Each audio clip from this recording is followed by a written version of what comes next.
Welcome to the Microfiber Wholesale Show, where we talk with cleaning professionals about how to better run and grow your cleaning business. To learn more about who we are and what we do, visit us at microfiberwholesale.com.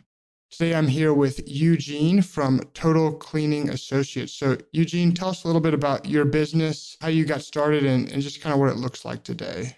Well, it started out as a part-time gig cleaning one account, which was Gateway Computers in Paramus, and never really wanted to get too much into it until they opened up a few more stores and I got more into it. And then I decided I had to hire somebody, and that's how it kind of started. But I was always into it on a part-time basis because I really wasn't crazy about the hours.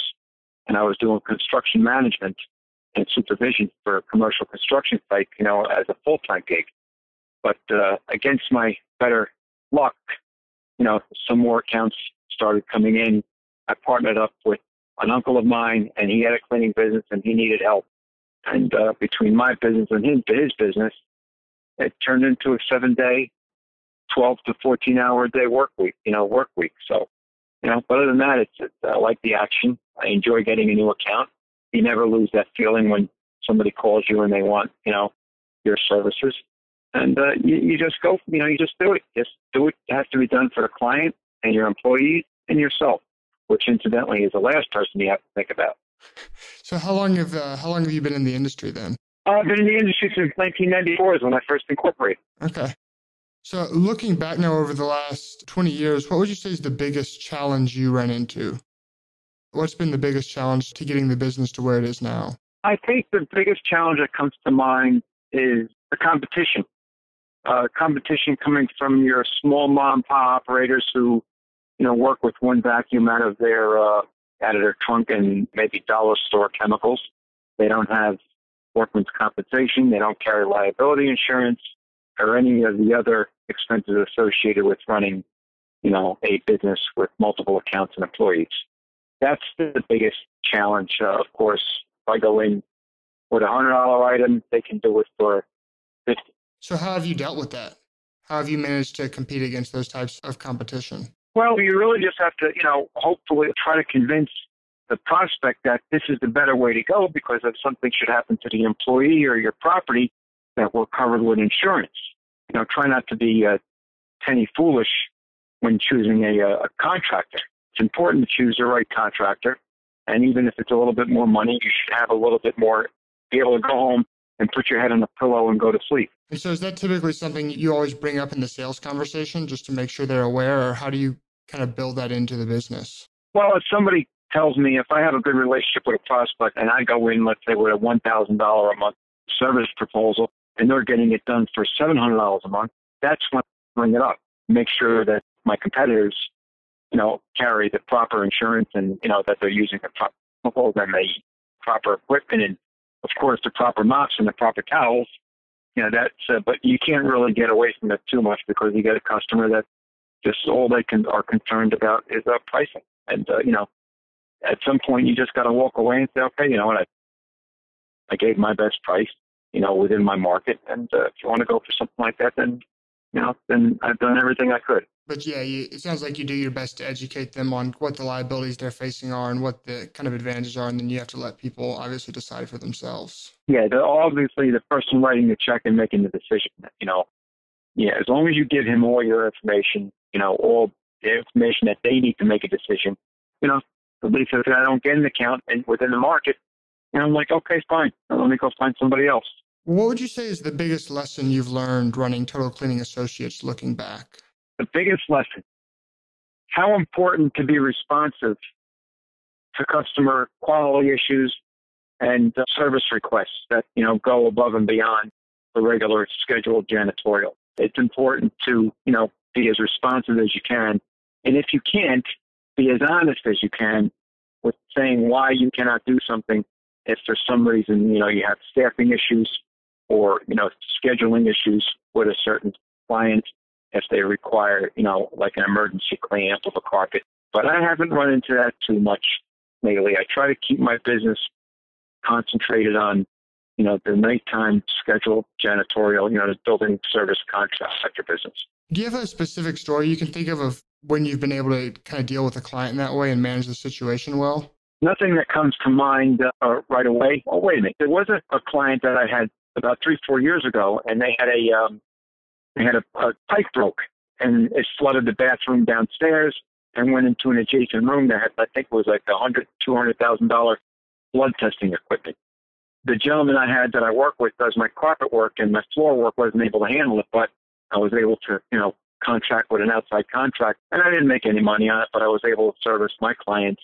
And of course, I ended up getting the common area cleaning for a small office building. Was, really the pipe that broke in my area that I was cleaning on a nightly basis affected the client downstairs. And it's something bad like that. I actually happened to work out in my favor. And I still happen to be cleaning him now, but I'm sure there's something that I can't remember now or I couldn't service him. And, you just have to be honest with your client, whether they want to hear the truth or not, and try not to, fabricate a story. Just say, the best thing to do is just be honest, even if they don't want to hear it. Well, no, and that's a great example, because I know that's something we talk about a lot too. Like, you went above and beyond, and I'm not surprised at all that you picked up another account and they're still an account now, because obviously that really shows the trust and the effort you put into the work. That's, going to make that relationship.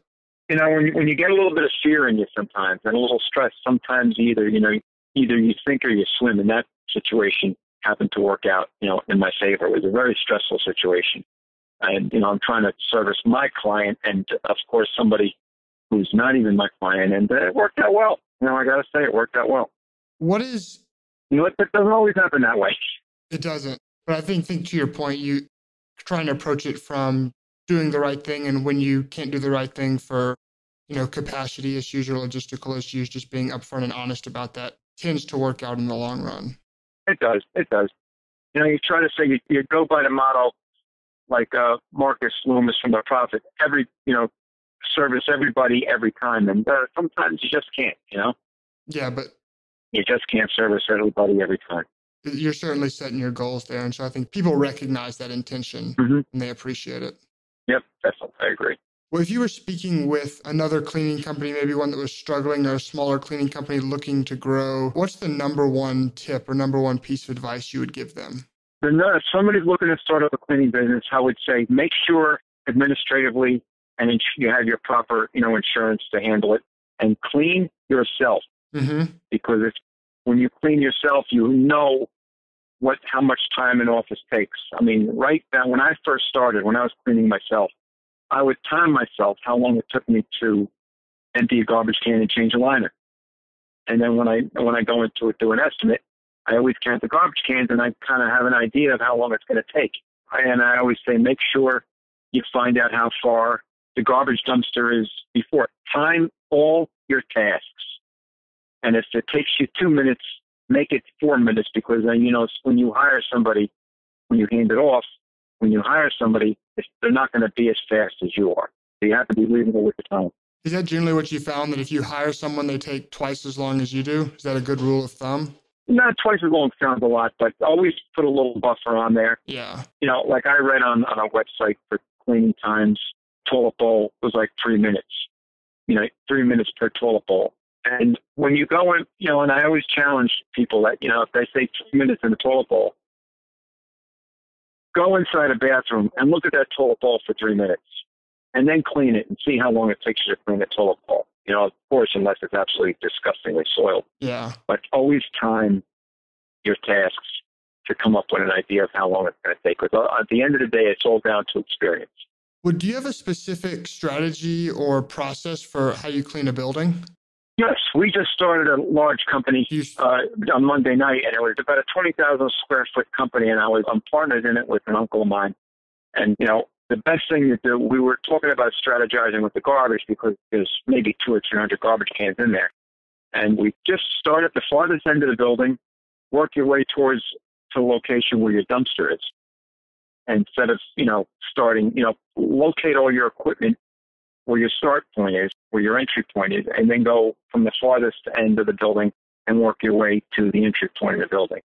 But this one has to happen to be strategically a good place, because the dumpster is right, it's in a warehouse, and it happened to be work out that well, So you generally go room by room then, and not cleaning tool by cleaning tool? Pardon me? You generally go room by room and not cleaning tool by cleaning tool then? Yes. We try to do room, figuring out where you're going to start, the night job and, trying to keep it within your hourly budget.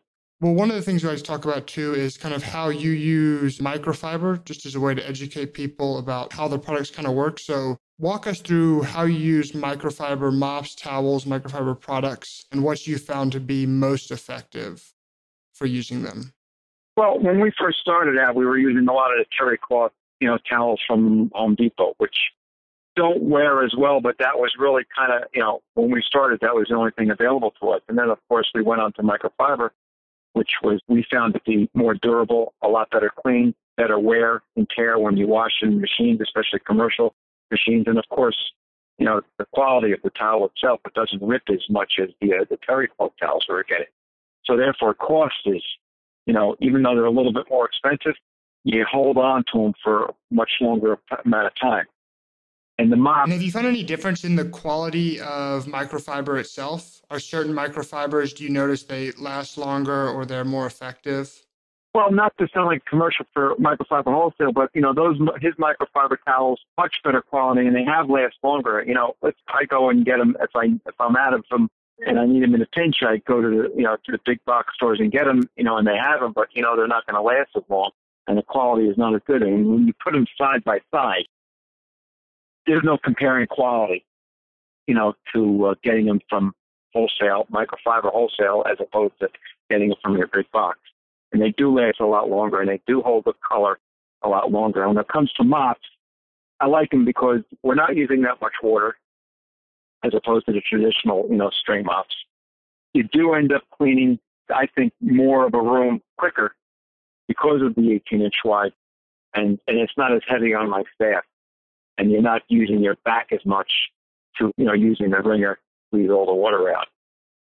And what's good with the microfiber, when we have the charging bucket, and we try our best to not cross-contaminate or bring dirty water into the next room, so we kind of use the rule of thumb, use a mop for 1 or 2 rooms, put it in the bag, in a laundry bag, in order to minimize time with going to change water, because with the traditional mopping methods, to try to get your staff to change water in a big facility is a challenge in itself, as opposed to, loading up a charging bucket with 7 or 8 towels, and then, you don't soil the water as quickly, and you're not cross-contaminating or bringing dirt from room A to room B. So that's a huge, huge benefit. Because you're able to use the charging bucket, you feel like you get more efficiency out of your cleaning crew. You do. The chances of them changing the water, especially if it's a big facility, is slim to none. So with this system, the microfiber system, you can fill the charging bucket up with water, solution, and, however many mops you need. And it's a better clean. It's a better quality clean. Yeah, that's certainly what we've seen as well. And I appreciate what you said about the quality. We do some pretty serious quality control because we have seen there is a pretty good variation in terms of how long the products last. But I was wondering, do you have any tips for extending the life of microfiber products? Is there anything specific you do to get more out of them? Constant washing. That's it. Try not to, use them, repeatedly, one double towels for, any extended period of time. But just proper care, proper washing. And listen, at some point, I don't care what it is, what product you're using, you're going to have to exchange and get new ones and recycle the old ones. Sure. Always best to get the most life out of your products as you can. Obviously, as you said, taking care of them appropriately. Well, are there any other products, Eugene, that you use day to day in running your business? Like any other useful tools you would recommend to other cleaning companies? And that could be software. It could be other physical equipment. What are you using right now that you're really enjoying? Well, right now, I do get a lot of the backpack vacuums, Okay. The smaller, half-back vacuums. They're easier to store, good quality. I get it from Protein. And my female staff members, they like them better because it's not such a heavy thing. If they wanted to, they can carry it in one arm and use the wand in the other arm. And they're a lot better to store as well. That's pretty much one of my, I call it signature equipment that I use is the backpack vacuum. You can cover more area, get under desk easier with them than your upright. I use a lot of uprights as well, like every other cleaning company, when there's more of a pile carpet. And it's good to use the uprights because the brushes kind of loosen up the dirt that's a little bit more embedded in the carpet than, let's say, a typical, backpack vacuum, which just operates on top. Yeah, that's a great tip. Mm-hmm. Well, Eugene, one of the other things we like to do in these interviews is kind of talk about what you see and what we can learn from you about how we're doing business. So how did you find Microfiber Wholesale, and what keeps you coming back? I found Microfiber Wholesale, I believe, on a Google search.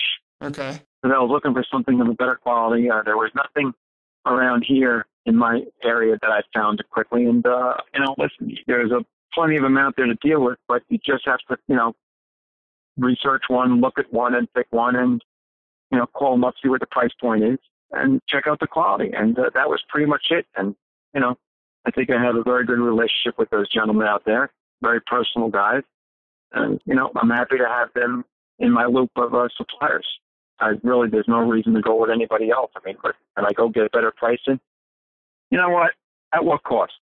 If I'm dealing with somebody as far as product is concerned and equipment, and I try to not,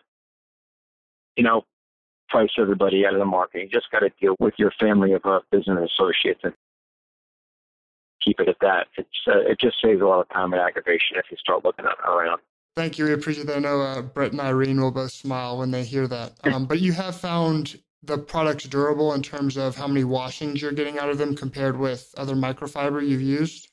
Oh, completely. Oh, yeah. Yeah. As a matter of fact, I just started buying the microfiber charging buckets and the mop handles from Microfiber Wholesale. And I just started a fairly large ambulatory surgery center, and I always use microfiber. And I was using Rubbermaid since I started. I like to go in there with the Rubbermaid name, but at some point their pricing became a little bit ridiculous. And I thought, you know what, let me try their equipment and see it. And they're my new supplier for microfiber equipment, not just the mops and the towels. Well, awesome. Very happy to hear that. Is there anything you haven't found? Is there anything else we should consider stocking? No, not that I can think of right now. I think you guys got, pretty much everything that I need right now. Awesome. Well, again, that was Eugene from Total Cleaning Associates. So thanks for talking with us today, Eugene, and thanks to everyone for listening. And more about who we are and what we do, visit us at microfiberwholesale.com.